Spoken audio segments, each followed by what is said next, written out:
신약 성경 요한복음 17장 1절부터 5절까지입니다. 찾으셨어요? 다 같이 한번 읽어보겠습니다. 시작.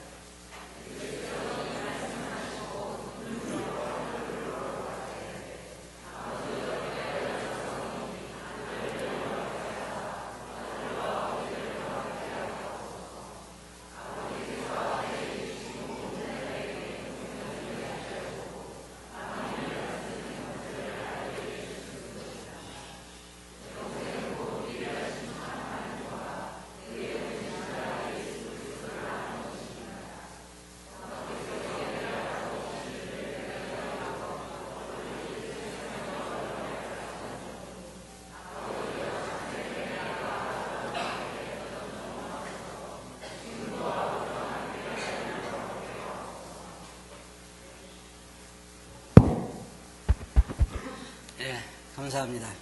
뒤에 잘 들려요? 안 들려요? 네, 뒤에 잘 들리게 하면 좋겠습니다. 요한복음 17장 1절부터 5절까지 보면 여기서 우리는 주님의 기도를 볼 수가 있습니다. 오늘 설교 주제는 아들을 영화롭게 하옵소서라고 하는 주제를 가지고 말씀을 드리기를 원합니다. 우리 주님께서 하신 기도를 보면 여러분이 잘 아시는 것처럼 때때로는 산에서 혼자 밤새도록 기도도 하시고 많은 기도를 하셨는데 이렇게 긴 기도가 우리가 알 수 있도록 기록된 것은 이 요한복음 17장이 유일한 기도입니다. 그래서 주님께서는 제자들이 들을 수 있도록 그렇게 큰 소리로 기도를 하셔서 오늘날 우리가 주님께서 기도하신 그 기도의 내용을 볼 수가 있습니다. 먼저 17장 1절부터 5절까지 보면 주님은 자신을 위한 기도를 하셨고 그 다음에 6절부터 19절까지 해서는 제자들을 위한 기도를 하셨고 그 다음에 나머지는 제자들을 인하여 믿게 될 사람들을 위해서 기도를 하셨습니다. 먼저 1절을 보면 예수께서 이 말씀을 하시고 눈을 열어 하늘을 우러러 가라사대 아버지가 때가 이르렀사오니 아들을 영화롭게 하사 아들로 아버지를 영화롭게 하게 하옵소서라고 기도를 하셨습니다. 여러분들이 먼저 서두에 보면 이 말씀을 하시고라고 말하고 있는데 그것은 바로 그 앞에 있는 16장 32절 보면 보라 너희가 각각 제 곳으로 흩어지고 나를 혼자 둘 때가 오나니 벌써 왔도다. 그렇게 말씀하시고 나서 이제 이 기도를 시작하신 것입니다. 여기에 이 때가 이르렀사오니라고 하는 말은 무슨 말이냐면 하나님께서 하시는 모든 일에는 다 그의 계획이 있습니다. 하나님에게는 어떤 것도 우연히 일어나는 일은 없습니다. 모든 것이 다 하나님의 계획에 의해서 되어지고 그 계획에 의해서 이제 예수 그리스도께서 십자가를 지실 때가 되신 것입니다. 여러분이 여기 주님께서 때가 이르렀사오니라고 말씀하신 것은 바로 이제 십자가를 질 때가 되었다 그 말입니다. 우리가 지난주에 공부하는 공부 중에 어떤 걸 공부했냐면 하나님께서 메시아를 창세 전에 준비하셨다고 하는 것을 우리가 공부를 했습니다. 하나님이 하시는 일에는 창세 전에 메시아도 준비하시고 창세 전에 에베소서 1장에 보면 구원받을 자들이 누구인가도 창세 전에 벌써 예정해 두셨고 그 다음에 구원받은 자들이 앞으로 살게 될 영원한 나라도 창세 전에 미리 예비되어 있다고 하는 것을 우리가 공부를 했습니다. 여러분 성경 보시면 이 사복음서를 보시면 거기에 예수님께서 때가 되매라고 내 때가 아직 되지 않았다고 얘기하고 예를 들어서 예수님의 그 어머님이 마리아가 잔치집에서 이야기했을 때 내 때가 아직 이르지 않았다고 말씀하시고 또 예수님의 제자들이 예수님을 예루살렘으로 올라가라고 했을 때 나는 내 때가 아직 되지 않았기 때문에 올라가지 않겠노라고 말씀하시고 그 때에 대해서 이야기하신 게 무슨 얘기냐면 예를 들어서 지금 우리나라 대통령께서 저 남아프리카 공화국을 방문하고 계시는데 그냥 우연히 어느 날 가고 싶어서 그 나라를 가신 것이 아니에요. 무슨 얘기냐면 가시기 전에 미리 다 연락을 해서 몇 월 며칠 날 거기를 몇 시에 거기 공항에 도착하고 거기서 누구하고 어떻게 만나고 어디에서 주무시고 누구와 회담하고 거기에는 회담은 몇 시간이고 다 스케줄이 잡혀 있는 것입니다. 그러면 여러분 생각해 보세요. 대한민국이라고 하는 나라는 남북한을 합해도 미국에 있는 어떤 한 주만큼도 못하잖아요. 그러면 이 조그만 나라의 대통령이 다른 나라를 방문할 때 다 스케줄을 짜가지고 가는데 온 우주를 창조하신 하나님께서는 어떠실까요? 모든 것을 다 계획 가운데서 이루어진 것입니다. 그래서 여러분 성경 보시면 때가 되매 그 아들을 세상에 보내사라고 말하고 있고 때가 되매 예루살렘을 올라가셨다고 말하고 있고 때가 되매 이렇게 말하고 있는 건 뭐냐면 주님께서 이 땅에 오셔서 하실 또 앞으로 지금까지 하실 그 모든 일에 대해서 계획이 짜여 있는데 그 때가 되매라고 하신 것입니다. 마가복음 1장 15절 보면 가라사대 때가 찼고 하나님 나라가 가까웠으니 회개하고 복음을 믿으라라고 말씀하시고 갈라디아서 4장 4절 보면 때가 참에 하나님이 그 아들을 보내사 여자에게 나게 하시고 때가 참에 무슨 말이에요?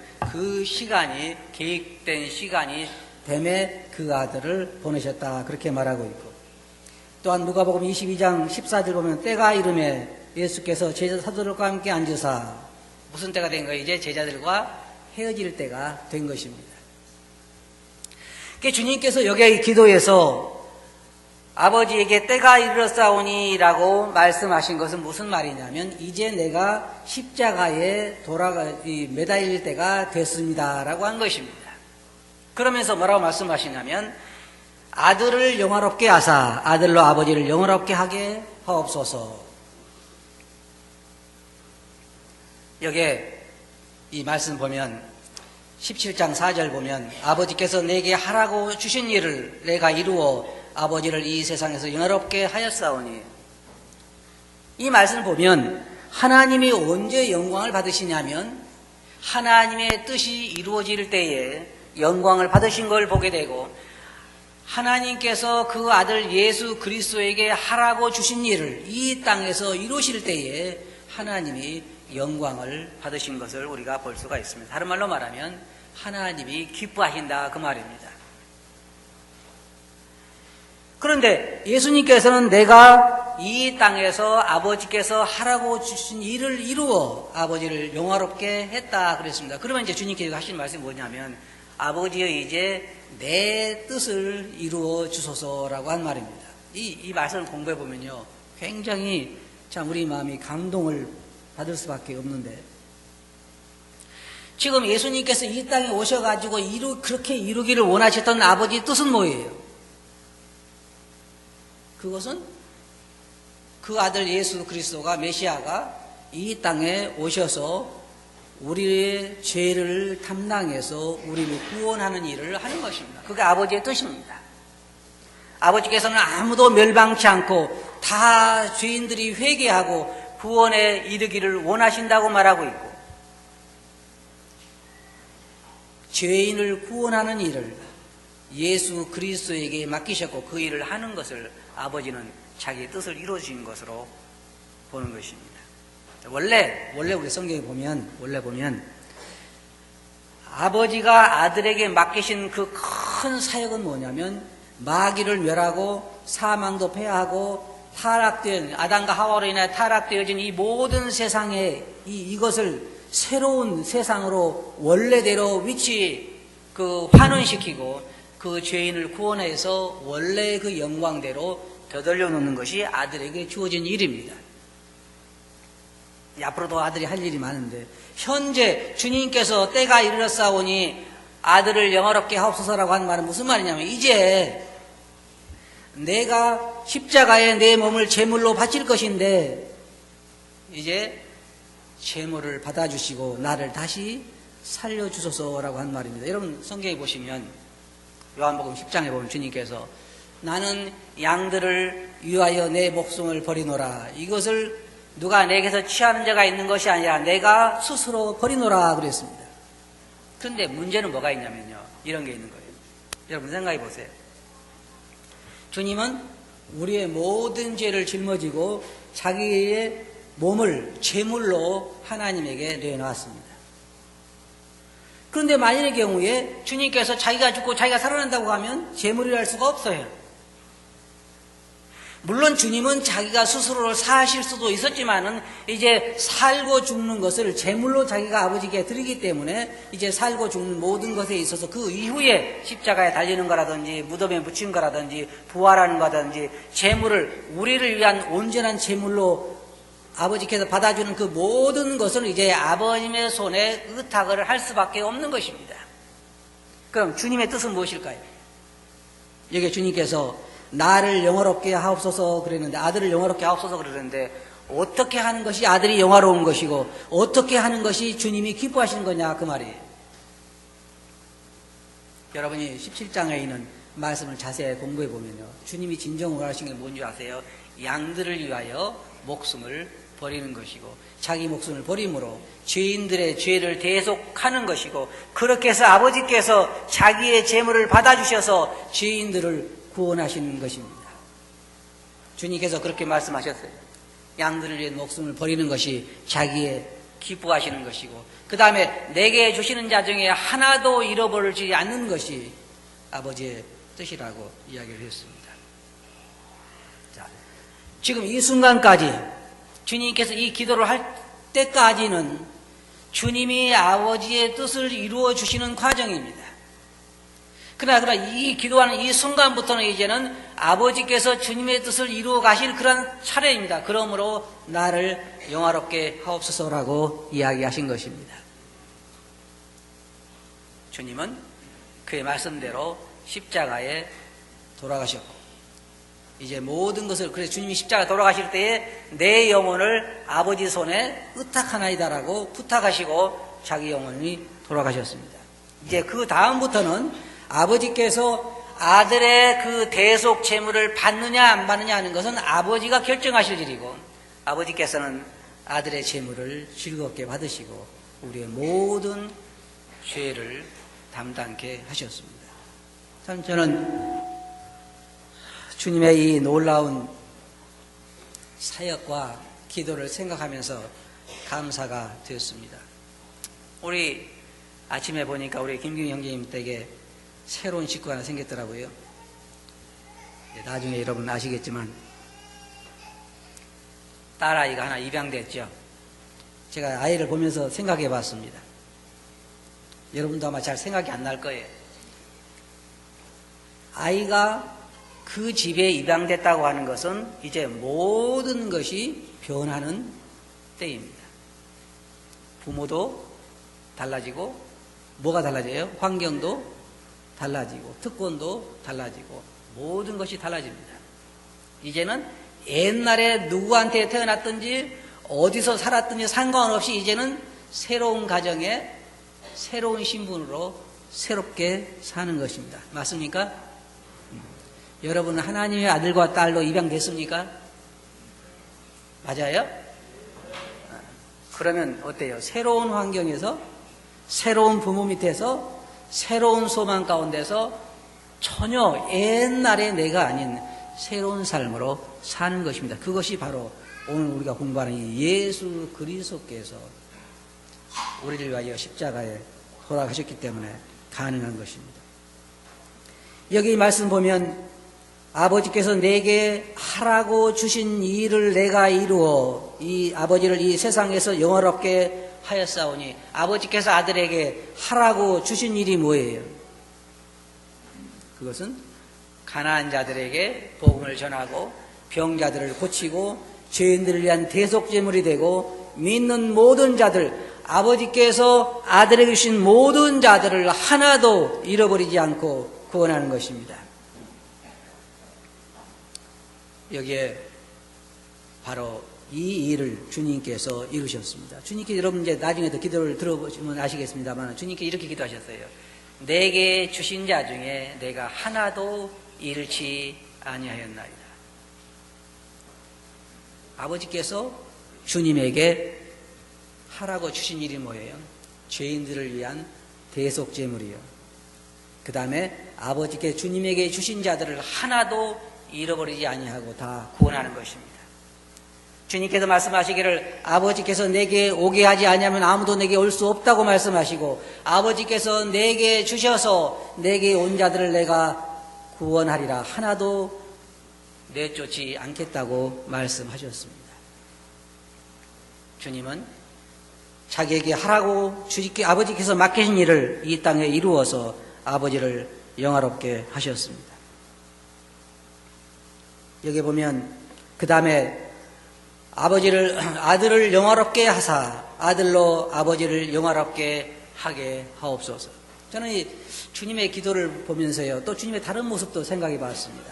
예를 들자면 우리는 주님께서 이 겟세마네 동산에서 기도하시는 모습을 보면서 주님의 두 모습을 볼 수가 있습니다. 하나는 하나님의 모습을 볼 수가 있고 또 하나는 인간 예수의 모습을 볼 수가 있습니다.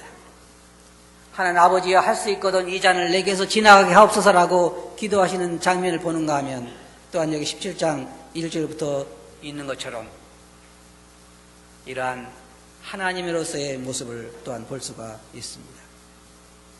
2절 보면 아버지께서 아들에게 주신 모든 자에게 영생을 주게 하시려고 만민을 다스리는 권세를 아들에게 주셨습니다. 여기 보면 아버지께서 아들에게 주신 모든 자에게 영생을 얻게 주게 하시려고. 이 말씀은 예수님께서 만민을 다스리는 권세를 영혼들을 구원하기 위해서 예수님께 주셨다는 말씀을 어떻게 이해하면 좋으냐면요. 원래 예수님은 하나님인 걸 여러분 잘 알고 계시잖아요. 아버지께서 죄인들을 구원하는 모든 그 사역, 마귀를 멸하고 사망을 패하고 하는 그 모든 사역을 위해서 그 사역의 모든 임무를 아들에게 맡겼다고 우리가 이해하는 것이 좋을 것입니다. 근데 여러분들이 여기서 한 가지 또 생각할 건 뭐냐면 아버지께서 아들에게 주신 모든 자에게 우리는 성경에서 예정과 자유의 두 가지를 다 배우게 되는데 여기서 우리는 예정에 대해서 생각해 볼 수가 있습니다. 아버지께서 내게 보내신 자, 아들에게 주신 모든 자들에게 영생을 주시게 하기 위해서 아들에게 만민을 다스리는 권세를 주셨다는 것입니다. 여기 앉아 계신 여러분 중에 정말로 예수 그리스도를 믿고 구원받으신 분이라고 하면 아버지께서 여러분을 그리스도에게 보낸 자들입니다. 원하는 자로 말미암도 아니요 다른 박대하는 자로 말미암도 아니라고 말씀하신 것처럼 예수 그리스도에게 나온 자들은 주님은 한 명도 거절하지 않고 다 구원하셨습니다. 한 사람 죄가 있죠. 가로신 유다, 그 사람 빼고는 예수님께서 잃어버린 자가 없습니다. 성경에 미리 아신 자들을 정하시고 정하신 그들을 부르신 그들을 또한 의롭다 하시고 의롭다 하신 그들을 또한 영원롭다고 하신 것처럼 에베소 1장에 있는 것처럼 창세전에 그리스도 안에서 우리를 예정하신 것처럼 아버지께서는 그의 백성들을 그의 사람들을 그리스도에게 보내셨고 그 임무를 그리스도에게 맡기셔서 그로 모든 자들을 구원케 하신 것입니다. 여기 이 말씀 3절 보면 참 굉장히 중요한 말씀이 있는데 영생은 곧 유일하신 참 하나님과 그의 보내신 자 예수 그리스도를 아는 것이니이다. 여러분 구원받는 것이 얼마나 참 쉬운 일입니다. 굉장히 쉬운 일입니다. 그러나 소경들에게는 보이지 않는 것입니다. 영생이 어떤 것이 여러분 예를 들어 생각해 봅시다. 매미가 내 평생에라고 말하면 어디까지가 매미 평생입니까? 세 가지가 있어요. 세 가지. 여러분 잘 보세요. 첫째로는 알로 있을 때, 그죠? 알로 있을 때. 매미가 알을 낳고 죽잖아요. 그럼 알로 있는 상태가 있겠죠? 그 다음에는 뭐가 있어요? 구더기로 이 굼벵이로 땅속에서 몇 년 있을 때 그때 있죠. 그 다음에는요. 그게 전부 일생인가요? 매미가 돼서 살아가는 몇 개월인지 모르지만 여름 동안에 살 그 모든 걸 합쳐서 내 평생에 그런 것입니다. 내 일생에. 맞죠? 그럼 우리는 내 평생에 그럼 몇 년을 두고 한 말이에요? 보통 7, 80년 생각하죠, 여러분. 그러잖아요? 그럼 우리는 생각해 봅시다. 어머니 뱃속에 있을 때 얼마예요? 10개월, 예를 들어 10개월. 그 다음에 세상을 살아갈 때 몇 년? 잘 모르죠? 뭐 다 빨리 가는 사람, 늦게 가는 사람 있으니까. 7, 80년이라고 하면. 그 다음에는 몇 년인 거예요? 그래서 우리 그리스도인들이 내 평생에라고 말하면 영원을 말하는 것입니다. 영원. 그래서 여기에서도 영생이라고 하는 말은 곧 영원한 생명을 말하는 것인데, 영생이 어떤 것이냐? 그것은 참 하나님이신 영생, 곧 유일하신 참 하나님과 그의 보내신 자 예수 그리스도를 아는 것이 영원한 생명을 얻는 길이라는 것입니다. 자, 그러면 보세요. 어떤 사람들은 여러 가지 이야기를 합니다. 예수 그리스도를 영접해야 된다. 예수 그리스도를 주로 영접해야 된다. 예수 그를 믿어야 된다. 예수 그리스도를 아는 것이다. 여러 가지 표현은 많지만 한 가지 분명한 건 뭐냐면 진정한 하나님, 참 하나님, 유일하신 하나님과 예수 그리스도를 진정으로 알게 된다면 우리가 영원한 생명을 얻을 수가 있습니다. 예수님을 알게 된다면 그를 주로 받아들이지 않을 수 없고, 예수 그를 진정으로 알게 된다면 그를 믿지 않을 수 없고, 예수 그를 진정으로 알게 된다면 하나님을 믿지 않을 수가 없는 것입니다. 간단하잖아요. 영생은 그 유일하신 참 하나님과 그의 보내신 자 예수 그리스도를 아는 것입니다. 4절에 아버지께서 내게 하라고 주신 일을 내가 이루어 아버지를 이 세상에서 영화롭게 하였사오니 아버지여 창세전에 내가 아버지와 함께 갔던 영화로서 지금도 아버지와 함께 나를 영화롭게 하옵소서. 여러분, 예수님께서 제자들을 데리고 변화산에 올라가셨을 때에 주님의 모습이 변화된 것 여러분 기억하시죠? 창세전에 하나님께서 창세전에 아들과 함께 예수님과 함께 영원한 영광 가운데 계셨습니다. 하나님께서 예수님께서 세상을 창조하시고 나서 성경의 창세기에 보면은 보시기에 좋았더라라고 말씀하신 것이 아니라 보시기에 힘이 좋았더라 그랬습니다. 지금 세상 어떻습니까, 여러분? 보시기에 힘이 좋습니까? 예, 어떤 데는 정말 보기에 참 좋은 데가 있어요. 어떤 데는 보기에 너무너무 안 좋은 데도 있죠. 그러나 하나님이 세상을 처음 창조하셨을 때 뭐라고 말씀하셨냐면 일이 다 마치고 나서 마지막에 보시기에 힘이 좋았더라. 죄가 들어오기 전에, 창세기 전에, 창세 전에, 세상을 창조하기 전에 어떨 때는요 이런 생각도 들어요. 하나님께서 왜 골머리 아프게 인간을 만드셨을까?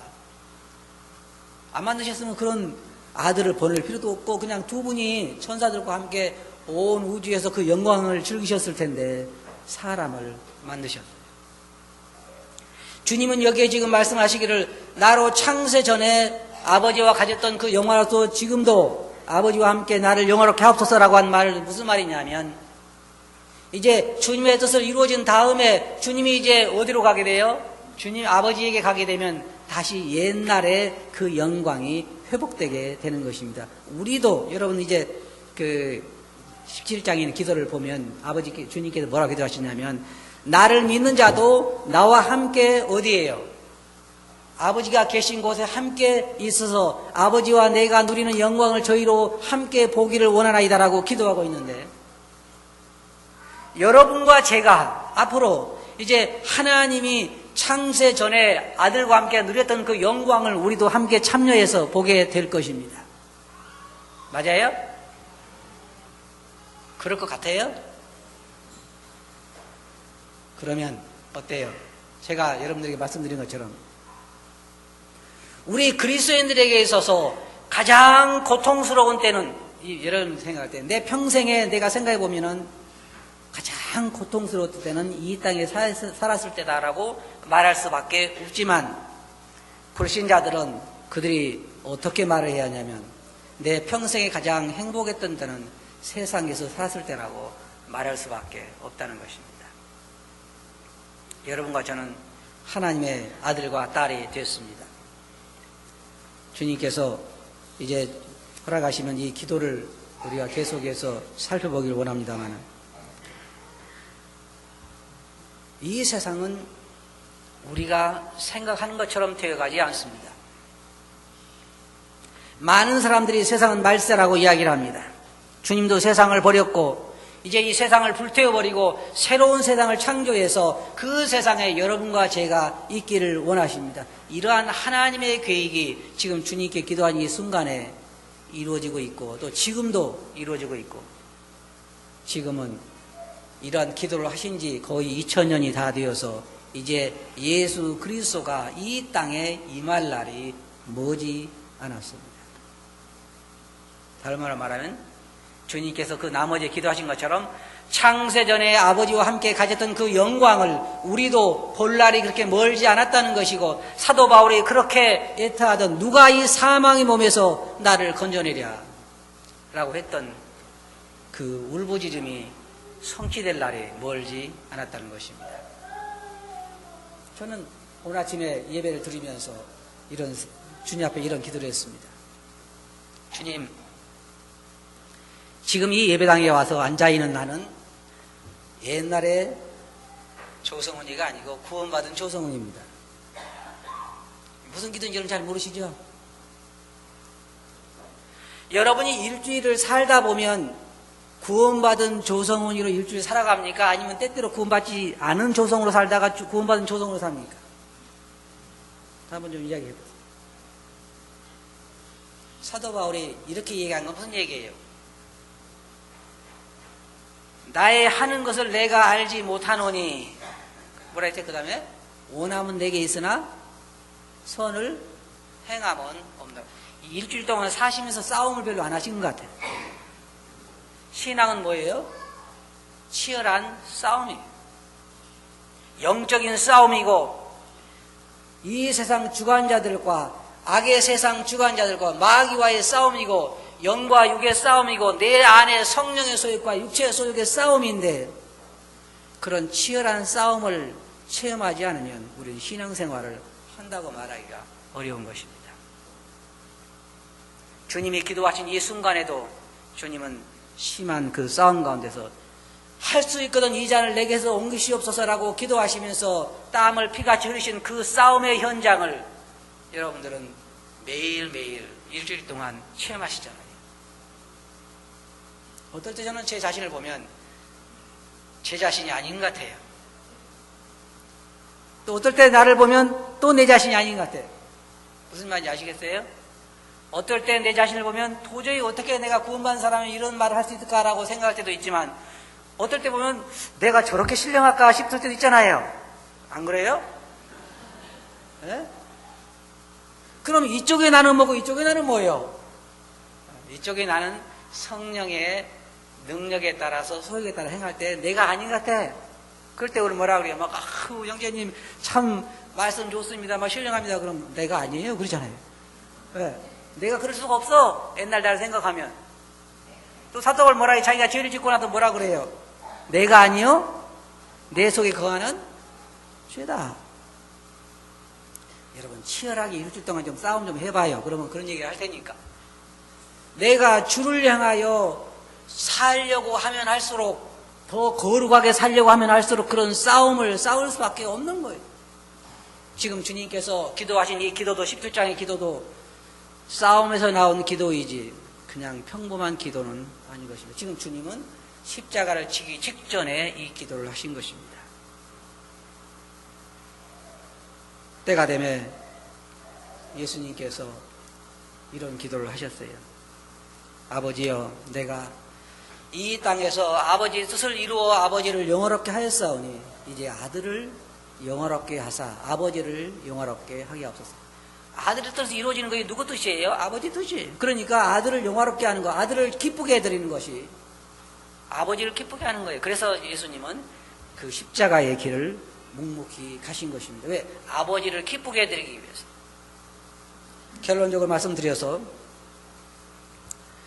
인간을 구원하는 모든 사역, 만물을 회복하는 모든 사역, 마귀를 멸하고 사망을 멸하는 모든 사역을 아버지는 아들에게 맡기셨고, 이제 그 때가 십자가에 가시기 직전에 그 때가 됐을 때 주님께서는 이런 기도를 하셨습니다. 거기까지 주님은 아버지께서 하라고 주신 일을 이루었습니다. 그리고 이제 아버지가 하셔야 할 때가 됐을 때에 자기 자신을 아버지 손에 의탁을 했습니다. 아버지는 주님이 돌아가시는 것, 묻히시는 것, 부활하신 모든 것, 그 제물로 받으신 모든 것을 아버지는 하셨고 아들을 기쁘게 받으시고 구속사역은 성취된 것입니다. 이러한 주님의 사역이 없었으면 오늘날 우리는 정말 비참한 현실 가운데서 살아갈 수밖에 없을 것입니다. 여러분과 저는 주님의 이런 사역에 의해서 하나님의 아들과 딸로 입양이 되었습니다. 전혀 새로운 소망, 새로운 기쁨과 행복 가운데 우리가 살게 된 것입니다. 맞아요? 그럼 우리 어떻게 해야 할까요? 마땅히 감사하고 기뻐하고 그런 행복을 누리며 하나님께 예배를 드려야 할 것입니다. 그러시겠어요? 기도합시다. 거룩하신 아버지 하나님, 오늘 아침에는 주님의 기도를 저희들이 생각해 보았습니다.